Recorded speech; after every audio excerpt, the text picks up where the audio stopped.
The wealthy are leaving the UK, and here's why that should worry you. Every day, millionaires are quietly leaving the UK. While you're wondering how to pay your bills, they've already made their move, and this is no longer an isolated trend. We're talking about business owners, investors, heirs, top executives. They're closing accounts, selling off assets and leaving. Why? Because the UK is becoming a place the wealthy no longer want to fund or live in. And if you think this doesn't affect you, think again. The wealthy never leave alone.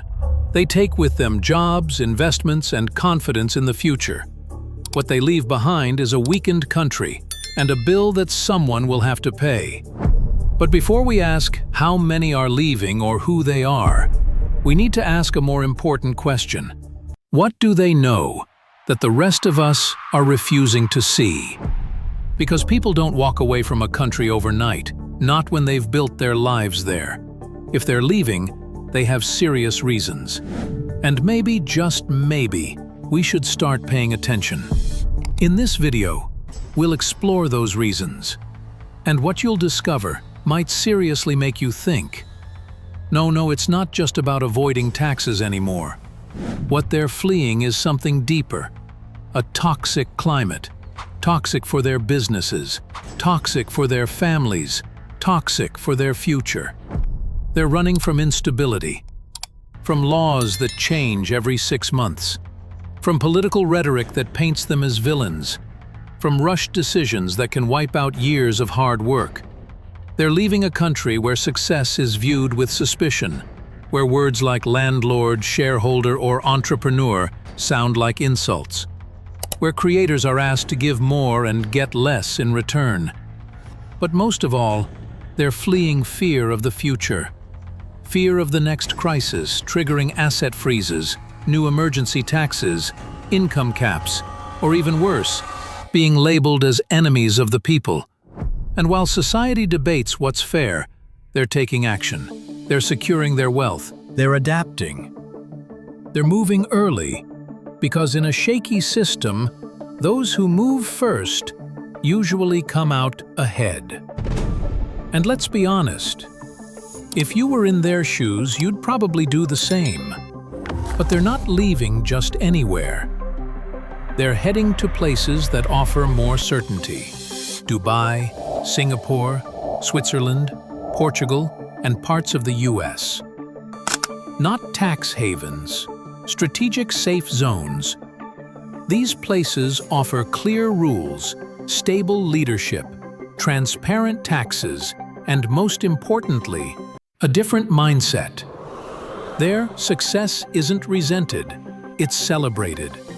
You're not punished for building something, you're encouraged to build more. They've understood something simple. Capital and talent are mobile. While the UK builds barriers, they're rolling out red carpets. In a world where you can live, work, and invest from anywhere, residency becomes an economic decision.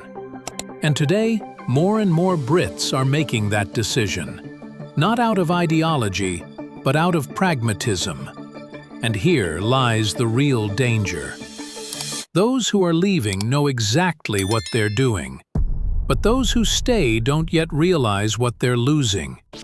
Each departure, no matter how quiet, weakens the country just a little more.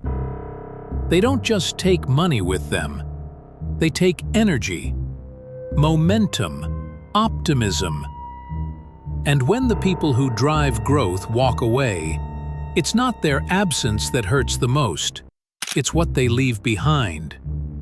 Fewer investments, fewer jobs, fewer opportunities. Meanwhile, government spending remains the same, but revenues? They shrink. And guess who's left to cover the gap? We are. Those of us who can't leave. Taxes don't go down, but services do. Hospitals close. Schools deteriorate. Security is cut. And while we suffer, we're told, the rich don't matter. Let them go. They owe us nothing. But that's a dangerous illusion. Because when the wealthy leave, They don't leave behind a clean void. They leave behind instability. And here's what's even more alarming. It's not just the ultra-rich who are leaving. Next up are the upper middle class. Independent professionals, business owners, skilled workers, recent graduates. The very people who were still holding this shaky system together. People who gave their best, believing it would eventually pay off. But it's not paying off anymore. They're not rich enough to feel safe, not poor enough to get help. They're stuck in the middle. And now? They too are looking elsewhere. They're not dreaming of a better career, they're dreaming of a country that respects them, where their work means something, where their money isn't vilified, where their children don't grow up in fear. If this trend continues, it won't just be a brain drain, it'll be a collapse. Because a country can survive a crisis, a war, a recession, but not the loss of the people who kept it standing. We've just seen why the wealthiest are leaving the UK. So now, there's only one question left. What are you going to do with this information? Because leaving isn't a trend. It's not about sunshine or palm trees. It's a choice, a plan, a long-term strategy. And if one day you had to make the same choice, would you be ready?